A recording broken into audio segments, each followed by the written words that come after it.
आप सभी को सुप्रभात। आज हम आपके लिए लेकर आए हैं एक मज़ेदार टॉपिक जिसका नाम है आर्टिकल। क्या नाम है? आर्टिकल।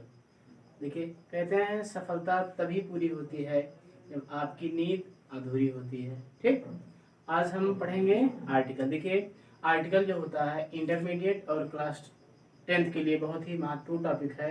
यह आपके एग्ज़ाम में 10 नंबर का पूछा जाता है। पहले यह ऐसे के रूप में पूछा जाता था, निबंध के रूप में, लेकिन अब इसको उसका नाम चेंज करके फिर कहीं एक नया टॉपिक दे दिया है जिसे हम आर्टिकल कहते हैं। तो आर्टिकल लिखने से पहले हम जानेंगे कि आर्टिकल के मुख्य भाग क्या होते हैं और उसको लिखते वक्त कौन कौन सी चीज़ें हैं जिसे हम ध्यान देते हैं और उसको देखते हुए आर्टिकल लिखते हैं। तो सबसे पहले हम देखेंगे कि आर्टिकल लिखने का तरीका क्या होता है। ठीक, किसी विषय को संक्षिप्त किंतु अर्थपूर्ण तरीके से लिखना आर्टिकल कहलाता है। इसके माध्यम से विद्यार्थियों के विचार, अभिव्यक्तियों, विचारों का प्रस्तुतिकरण, अवधारणा को समझने और निष्कर्ष तक पहुंचने के गुणों का मूल्यांकन किया जाता है। देखिए, आर्टिकल का प्रयोग निम्नलिखित कार्यों के लिए किया जाता है। पहला है किसी विषय मुद्दे के बारे में तथा या विचार व्यक्त करने के लिए। फिर किसी घटना के विरोध या समर्थन के कारणों को व्यक्त करने के लिए। फिर तीसरा है किसी व्यक्ति या उसके जीवन या कार्यों का वर्णन करने के लिए तथा किसी स्थान का वर्णन करने के लिए। अच्छा, इसकी विशेषताएं क्या हो सकती हैं? यह थर्ड पर्सन में लिखा जाता है हमेशा किसी दूसरे व्यक्ति के लिए। फिर आर्टिकल की भाषा औचित्यपूर्ण और तर्कसंगत होनी चाहिए। अगर कोई चीज़ आप बता रहे हैं तो उसका आपको तर्क भी बताना पड़ेगा कि ऐसा क्यों। और आर्टिकल के विषय और प्रश्न के अनुसार उचित शीर्षक और संदर्भ दिए जाने चाहिए। और साधारण रूप से इसके 3 भाग होने चाहिए: परिचय, मुख्य भाग और निष्कर्ष। जहाँ तक संभव हो ये तीनों भाग अलग अलग पैराग्राफ में लिखे जाने चाहिए और विषय के अनुसार अपने विचारों के पक्ष में एग्जाम्पल भी देने चाहिए। अंत में एक कंक्लूजन लिखना चाहिए जिसमें आपके सुझाव शामिल होने चाहिए। इसके बाद आगे हम देखेंगे बोर्ड पर। तो अभी तक हम लोगों ने देखा कि आर्टिकल लिखते वक्त कौन सी सावधानियां बरतनी चाहिए और क्या क्या करने चाहिए।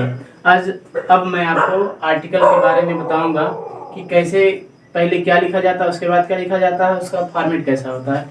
तो सबसे पहले देखिए, आप प्रथम टॉपिक में देख चुके हैं, लिखा हुआ है क्लाइमेट चेंज। आप जब भी आर्टिकल की शुरुआत करेंगे तो जो सबसे पहला चीज़ आप लिखेंगे वह आपका क्या होगा, टाइटल या हेडिंग। मतलब उस आर्टिकल का शीर्षक क्या है, आप शुरुआती पेज के सबसे ऊपर लिखेंगे। क्या लिखेंगे? उस आर्टिकल का शीर्षक क्या है, उसको कहाँ लिखेंगे? सबसे ऊपर। उसके बाद लाइन में हम लिखेंगे कि यह लेख किस व्यक्ति के द्वारा लिखा जा रहा, अर्थात हम लेखक का नाम लिखेंगे। जैसा कि आप यहाँ पे देख सकते हैं बाई पंकज, क्योंकि मेरा नाम है, मैंने लिखा हुआ इसलिए मैंने अपना नाम लिखा। तो आप जो भी लिखेंगे उसके नीचे आप अपना नाम लिखेंगे। बाइलिंग का मतलब होता है संदर्भ। संदर्भ में आप लोग देखते होंगे, आप संदर्भ पिछले हाई स्कूल में भी लिखे होंगे। ठीक, तो पहले पॉइंट में आप क्या लिखेंगे? शीर्षक का नाम लिखेंगे। उसके बाद आप उस लेखक का नाम लिखेंगे या जो लिख रहे होंगे उसका नाम लिखेंगे। ठीक, उसके बाद देखिए, जो आर्टिकल होता है यह 3 पैराग्राफ में विभक्त होता है। जैसे कि आप देख सकते हैं, मैंने इंडिकेट किया हुआ है 3 पैराग्राफ भी। अच्छा, अब 3 पैराग्राफ तो हो गए। तीनों पैराग्राफ में अंतर क्या होता है या कैसे किस में क्या लिखा जाता है यह हम जानेंगे। देखिए, 3 पैराग्राफ में लिखा है। सबसे पहला जो आप पैराग्राफ देख रहे हैं लिखा है बॉडी में, 3 बॉडी है। पहला में है इंट्रोडक्शन। इंट्रोडक्शन में क्या लिखा जाता है, उस आर्टिकल का परिचय लिखा जाता है कि जो आपका आर्टिकल है यह किस विषय में है। जैसे आप हेडिंग तो देख ही लिए, लिखा है क्लाइमेट चेंज।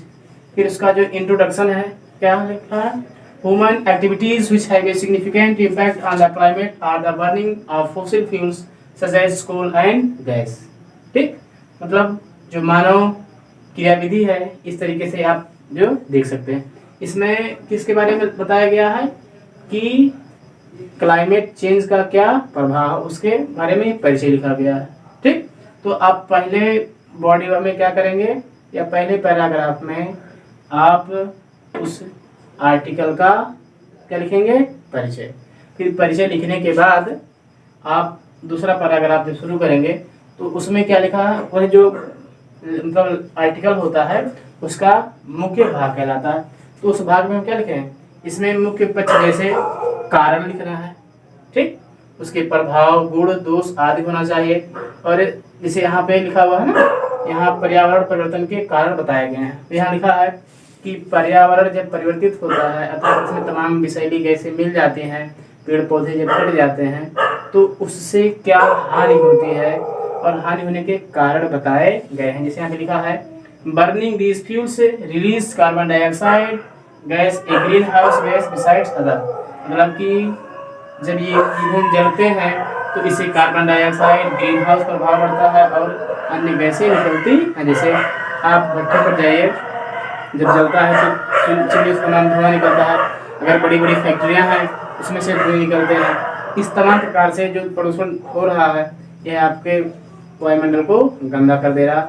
और जो बढ़ती हुई गाड़ियां हैं सबसे ज़्यादा समस्या तो ये कर रही हैं। पहले देखिए लोग एक बस में सफ़र करते थे, ट्रेन में सफ़र करते थे तो कम खर्च में जाते थे। अब अगर कोई थोड़ा सा भी काम के लिए जा रहा तो बाइक लेकर जा रहा, इसे ईंधन ही तो जल रहा और ये ईंधन से जला हुआ जो धुआं है ये हमारे प्रदूषण को खराब कर रहा। तो मतलब दूसरे पैराग्राफ में आप कारण लिखेंगे, फिर अब एक पैराग्राफ में चेंज करेंगे तो इसी पैराग्राफ में लिखेंगे कंक्लूजन। आपने जो आर्टिकल लिखा है उससे संबंधित कंक्लूजन मतलब होता है निष्कर्ष। इसे यहाँ लेखक का सुझाव, टिप्पणियां, सुझाव या आलोचना प्रस्तुत करता है, ठीक।